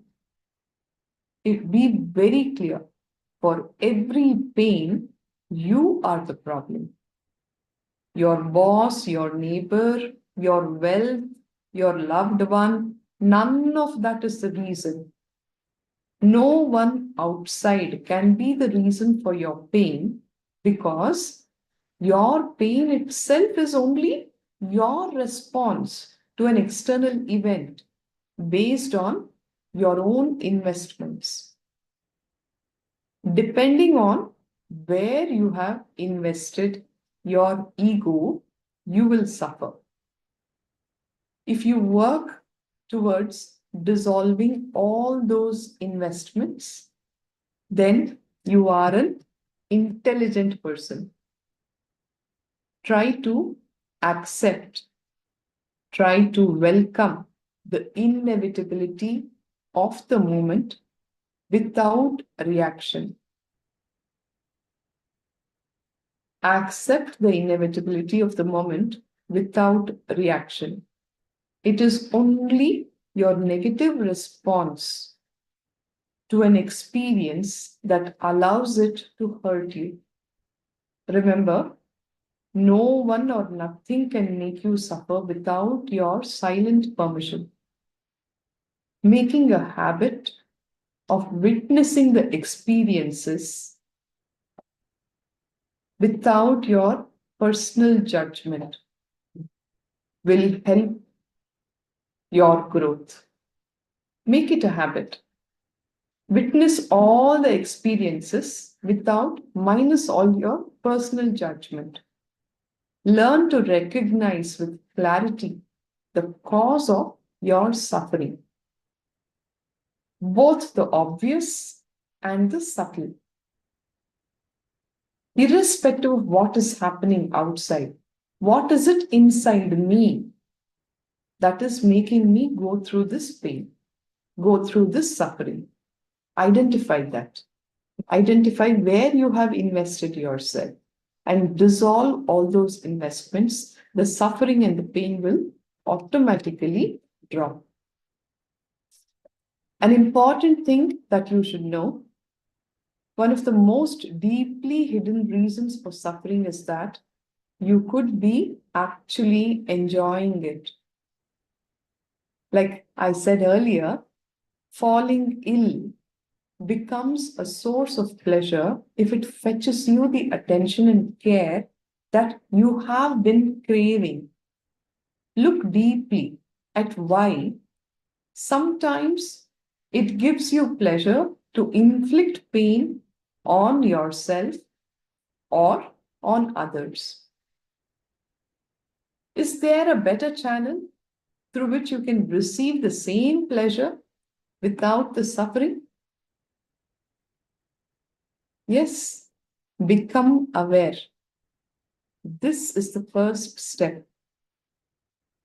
Just as when a seed must first rupture before it can grow and blossom, pain and suffering can break down all the defenses of your ego, leaving you open and vulnerable to existence. That is why Bhagavan says it is a necessity. In the Mahabharata, there's a very beautiful quote by Kunti, who's the mother of the Pandava princess. She prays to Krishna.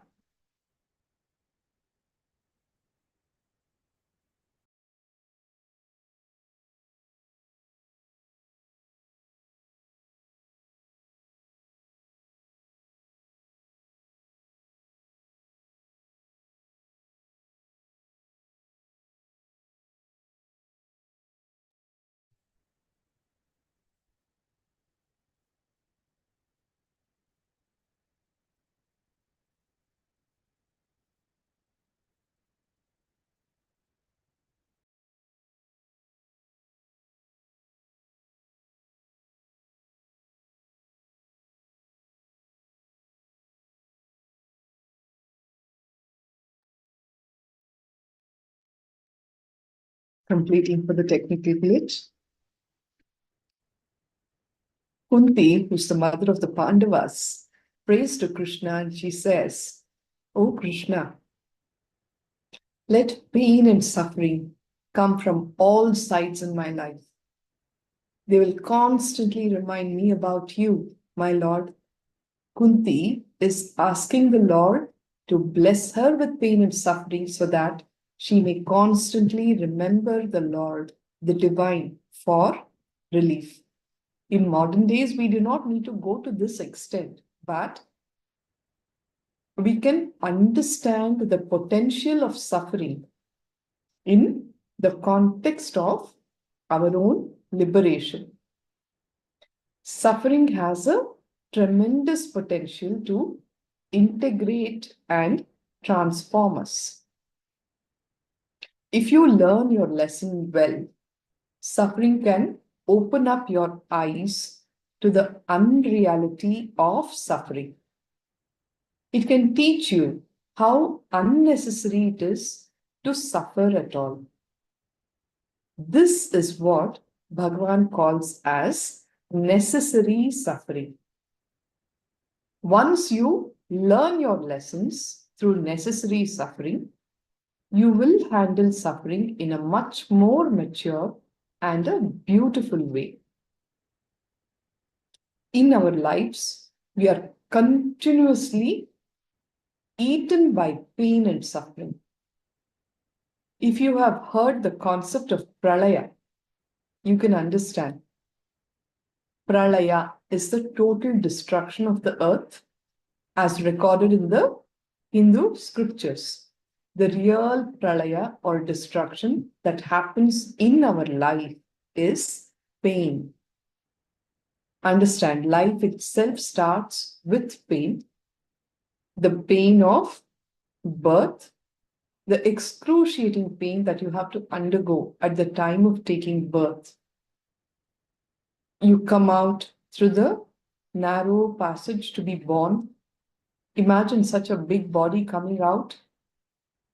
Because of this excruciating pain, you actually enter into the coma before you come out. According to energy science, according to the mystics, before entering into the world, you are pure consciousness and you know the reason why you are taking birth. But what happens at the time of birthing, the excruciating pain that you go through, you enter into a coma and come out, which is the reason why you forget, the reason why you don't remember why you are here.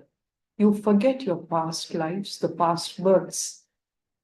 Life itself starts with excruciating pain and ends at the time of death with excruciating pain. Life itself is almost like a bridge between pain and pain. If you see the Golden Gate Bridge in the United States of America, just as the Golden Gate Bridge connects two places, life seems to connect pain and pain. This body of yours can teach you a lot of things. If you can work on this body, it can teach you a lot of things.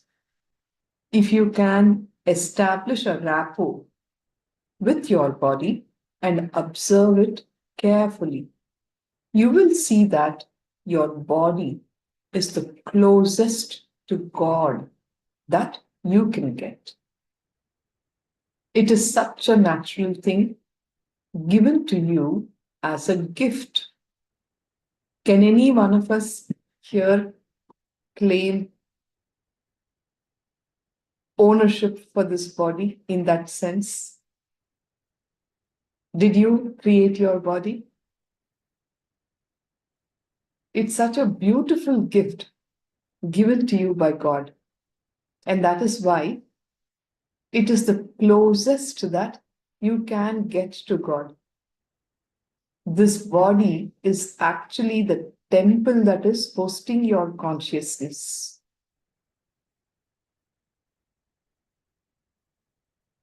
It can teach you a lot of things if you can work on this body. It can teach you how not to fight existence, how to flow with it. Every moment, the body is trying to flow like existence. There is one thing that you need to understand. This is the Kali Yuga, right? The fourth quarter of time as per the mythology. The Kali age took birth.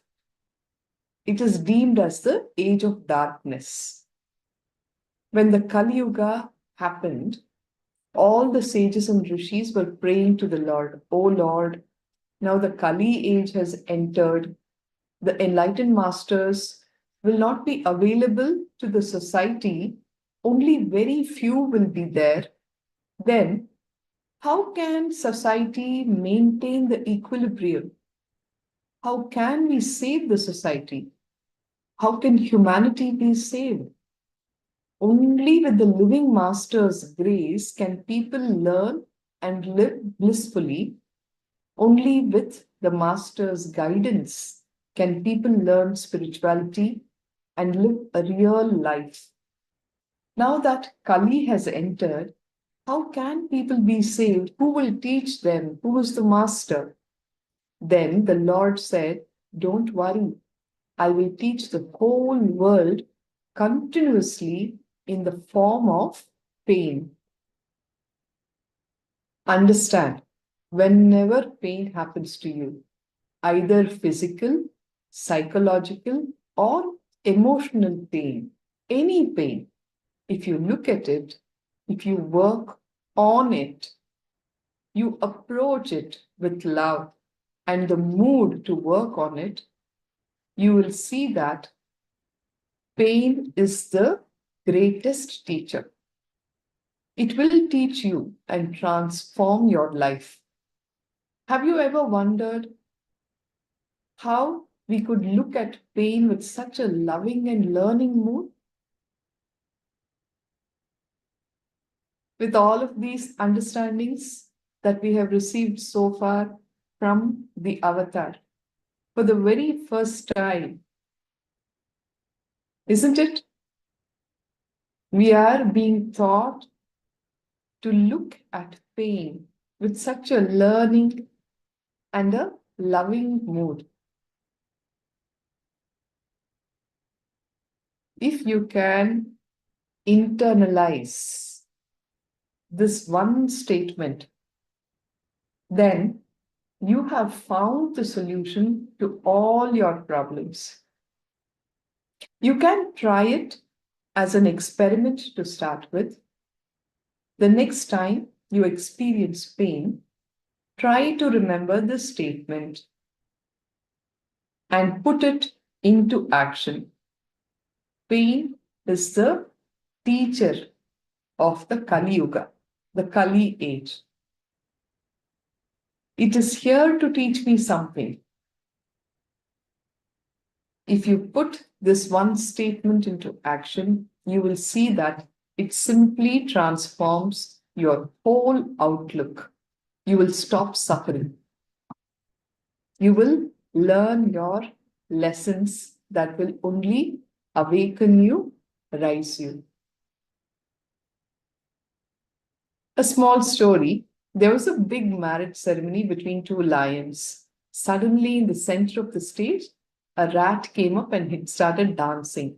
After a few minutes, somebody interfered and said, "Hey, this is the marriage of lions. How dare you come up here and dance?" The rat raised his hand and said, "Hey, before marriage, I was also a lion." If you learn one lesson, if you can learn from one pain, you can learn all the lessons. Anyhow, whenever pain happens, you will see that pain teaches you. If you do not learn the lesson, if you are insensitive, you will continue to live in the same pain. Please internalize all these truths and start practicing them. Have the Shravana, Manana, and Nididhyasana, the listening, the contemplation, the internalizing, and living and radiating these truths. Not just you, start teaching your children also to look at their pain objectively and deeply. Do not teach them to suppress their pain. Teach them to handle it and look into it. One more thing, never beat your children. They are the forms of God living with you. They chose you for their journey. They trusted you to be their guardians. Bhagavan says, I chose my parents. When I died in my last birth, I was totally in a meditating mood. So I had the conscious choice and chose my parents carefully as people who would help me to reach my enlightenment in this lifetime. I chose people who would not disturb me in my growth or progress and who would let me walk in my path undisturbed. In the same way, every child chooses you and trusts you that you will be their guardian. So never beat them. Beating is not the way to teach. Keep them like flowers. Don't suppress them or disturb them. Teach them more through your life. Instead of giving them rules and regulations, you should live and show them how to live. The children will catch your body language. They may not listen to your words, but they will do exactly what you do. So you start living these truths and they will simply pick it up from you. You should show them how to live. They should just pick up the rules from your very body language. Your way of living should be an example for them to follow most naturally, and that is the right way of parenting. By showing them compassion and love, a lot can be healed in them at a very young age itself. So we will now move into the etheric body meditation. Okay? The truth is, you are bliss by nature. Every time you breathe in, you are taking in prana, the life energy from existence. Prana is the life energy that the air brings into your system when you breathe. It runs our very life, and it's the causative factor for us being alive. It's responsible for all of us being alive. Air is only that vehicle, that medium that brings in the prana, the life energy. We all need prana for survival, not air itself. Life energy is pure bliss. So, in this meditation, we will visualize that we are breathing in bliss every time we inhale. Okay? So, please listen to the instructions carefully. You will visualize that you are breathing in bliss. You should understand there's a big difference between visualization and imagination. They are not one and the same. Visualization is your own possibility, which you have not worked towards accomplishing, but it is something which you can actually manifest in your life. Imagination is totally different. It's a fantasy. You're just sitting and daydreaming. That is imagination. So, visualization is different from imagination. It is seeing that which exists in reality, but you find it difficult to realize practically through your physical body. Visualizing yourself is actualizing your potential. Your potential is the reality. And you have to visualize that. Okay, so it is they are two different things. Imagination and visualization is not one and the same.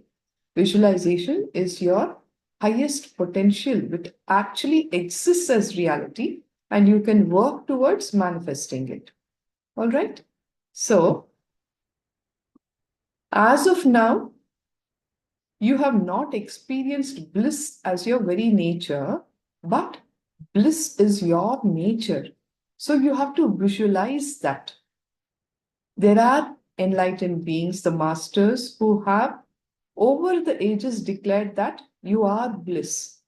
So to experience this truth, this reality, you can take the help of visualization, which is a very powerful truth.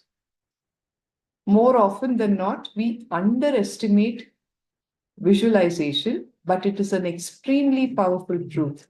All masters have told us that you are bliss.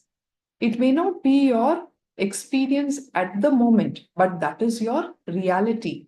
So start visualizing that reality. Okay?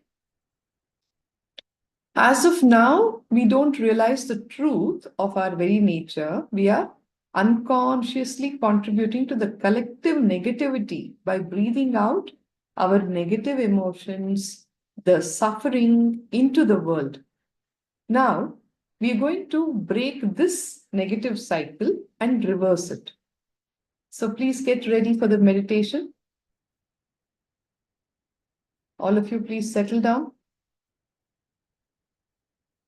Do you have your eye bands? If you have your eye bands, I would request all of you to put them on.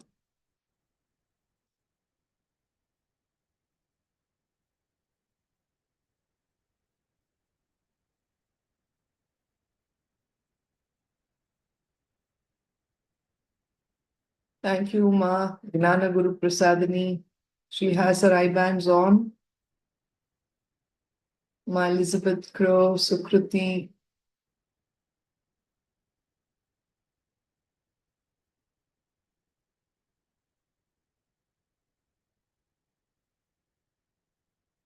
Please settle down. Wong Junji, thank you. The rest of you who don't have the eye bands, please sit straight, close your eyes. Breathe in. Bring your awareness to your breath. Take long, deep breaths. Breathe in and breathe out as slowly as you can. When you breathe in, visualize clearly that you are inhaling the suffering of the world. When you're breathing in, you're actually inhaling all the suffering from the world. Understand, your very nature is bliss. Visualize that the fountain of bliss spontaneously happening inside you is transforming the entire suffering into bliss. Whatever suffering of the world that you have inhaled, your real nature, which is bliss, is transforming that suffering into bliss. Visualize the bliss energy spreading to every part of your body, penetrating every pore, every cell of your body. The bliss energy inside you is spreading to every pore, every cell of your body. When you breathe out, visualize the bliss energy from inside you radiating out into the world. Very deeply visualize that you are breathing in darkness and breathing out golden light. You are taking in darkness and breathing out golden light. Visualize not only your pain, but the whole world's pain and suffering in the color black. Take it in. The bliss that is continuously flowing and flowering inside you has transformed that suffering, that darkness into bliss and light that is spreading all over your body, into every cell of your body.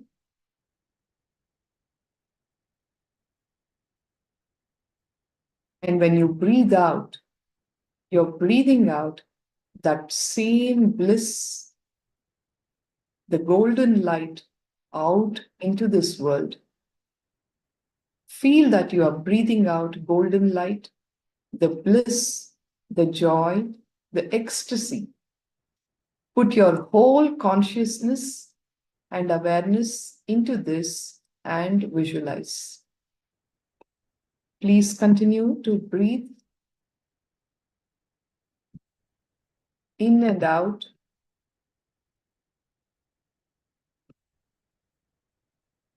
As you're breathing in, visualize that you are breathing in the suffering of the whole world.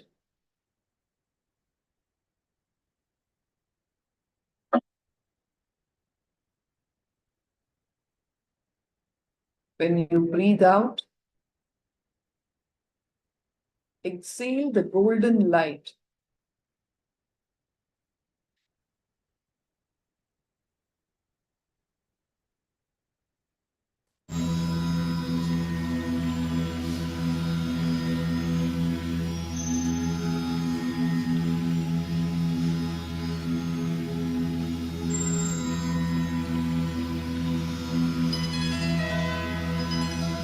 Breathe in the darkness. Breathe out the golden light.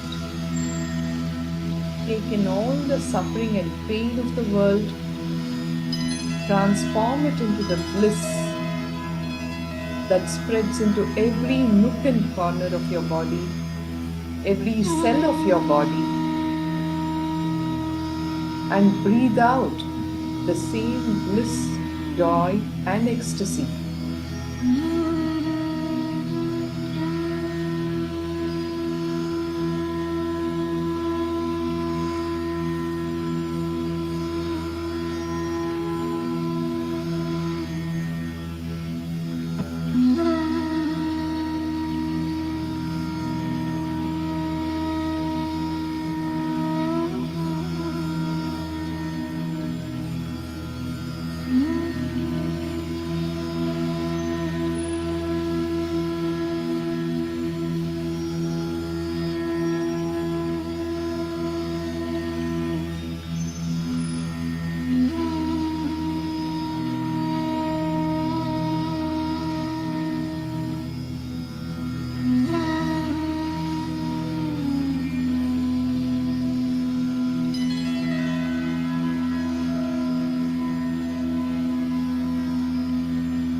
Continue to visualize that you are breathing in the darkness, the pain and suffering of the whole world. As you are breathing in, the bliss inside of you is transforming that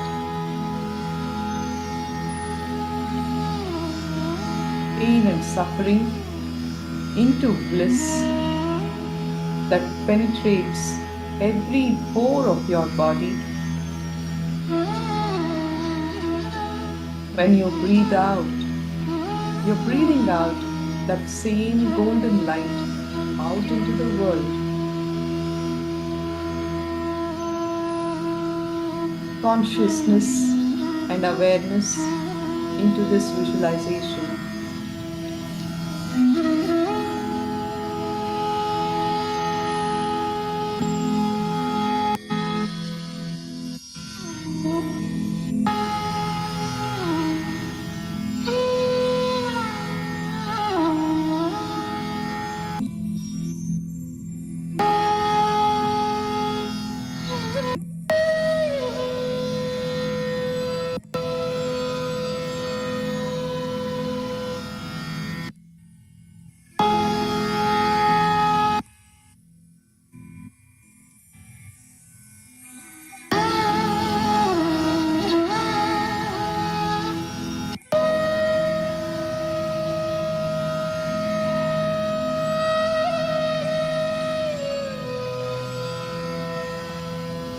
Darkness, breathe out the golden light.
Continue to breathe in the pain and suffering of the world, visualizing that you're breathing the darkness doubt, the bliss, your true nature into this world as the golden light.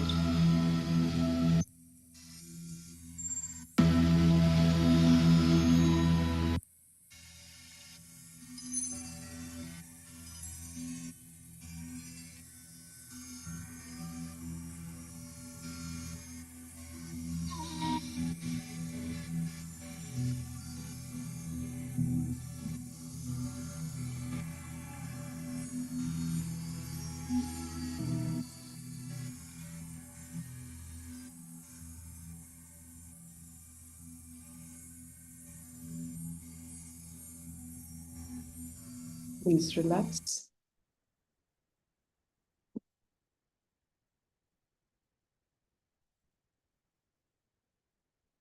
Om Nithyanandam.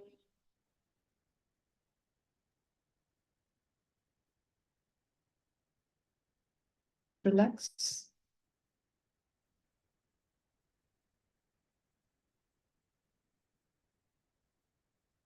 Slowly open your eyes.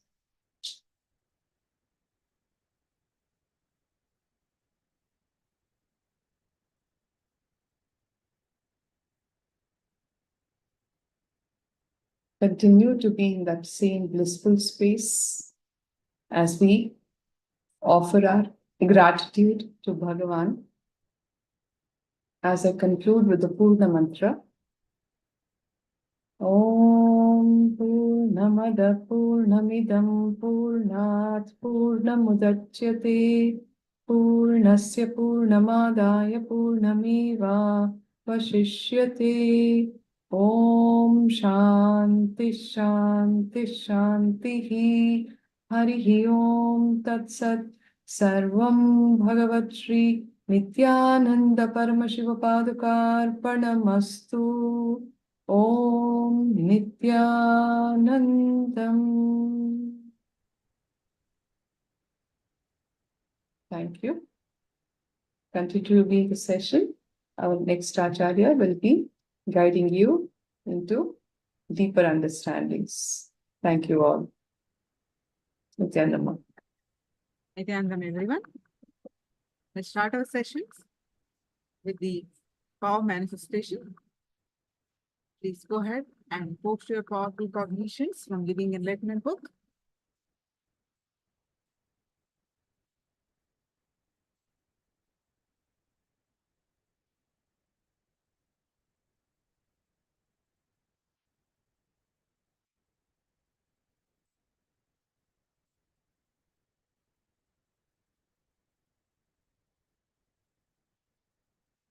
Now, actually, we have 4 layers completed, but I would like to review and do the meditation once more of mental layer, because many of you have missed that.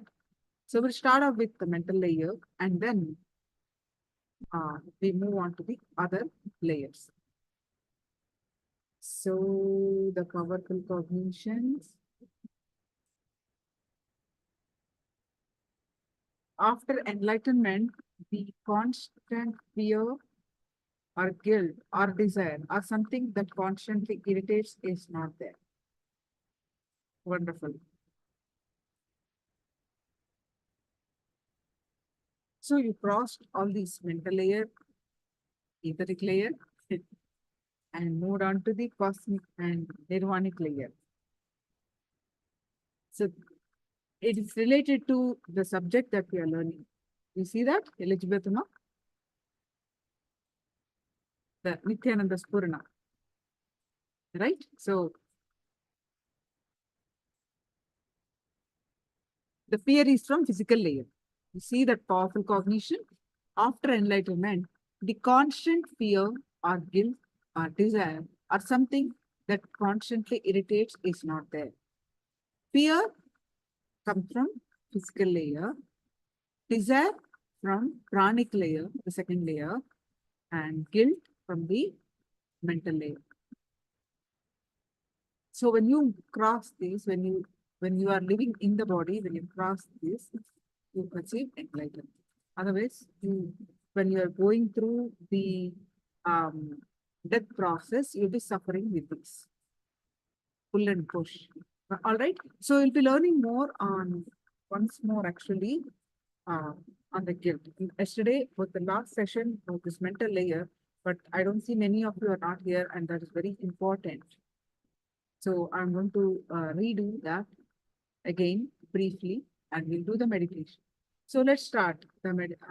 Anyone of you are posting the powerful cognition? Quickly do that.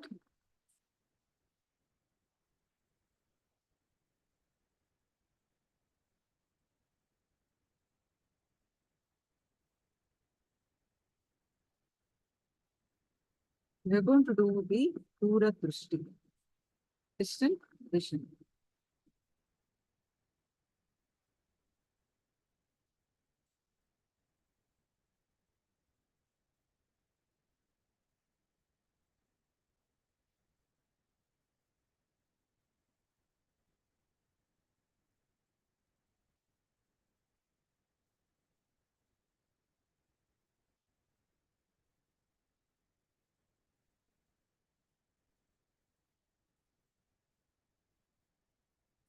All others also, please quickly go ahead and post your um, powerful cognitions.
So how we are going to manifest this power is, I'm going to keep some objects on my left side, right side, and you have to experience the oneness space. With that space of oneness, you need to scan through your third eye and find out what are the objects on my right side. I'm going to keep some objects on my right side. So let us start.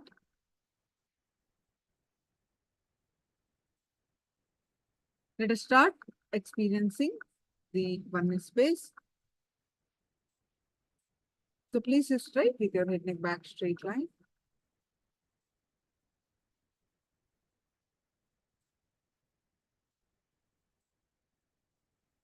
Visualize Swamiji's form in your third eye, with the context that Swamiji is Paramashiva in the human form, and meditating on the form of Swamiji. We will raise our Kundalini and raise our consciousness, experiencing the oneness space. Any thoughts that are coming, let it come, let it go. You intensely chant the Mahavakya and bring your attention back to your third eye again and again. Forget everything, forget rest of the body. Complete awareness on the third eye. With that space, start chanting the Mahavakya.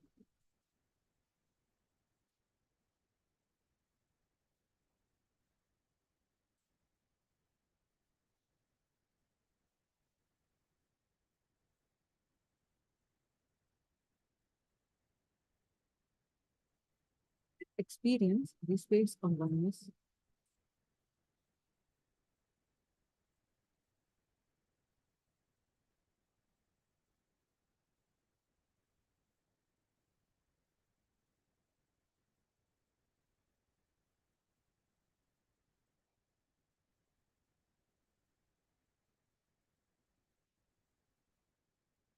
With that oneness space,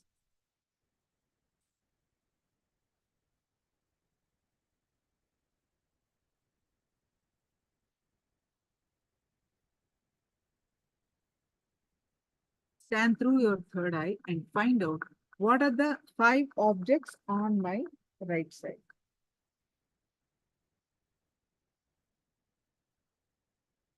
Keeping the objects. No cell phones, okay? Cell phones, please. That is anyways there. So you cannot say cell phone is not manifestation.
Yes.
I bless you all. Let you all open all your 3 eyes and manifest the powers of Mahasudha Shiva. Om Nithyananda Paramashivoham. Om Nithyananda Paramashivoham. Om Nithyananda Paramashivoham. Om Nithyananda Paramashivoham. Om Nithyananda Paramashivoham. Om Nithyananda Paramashivoham.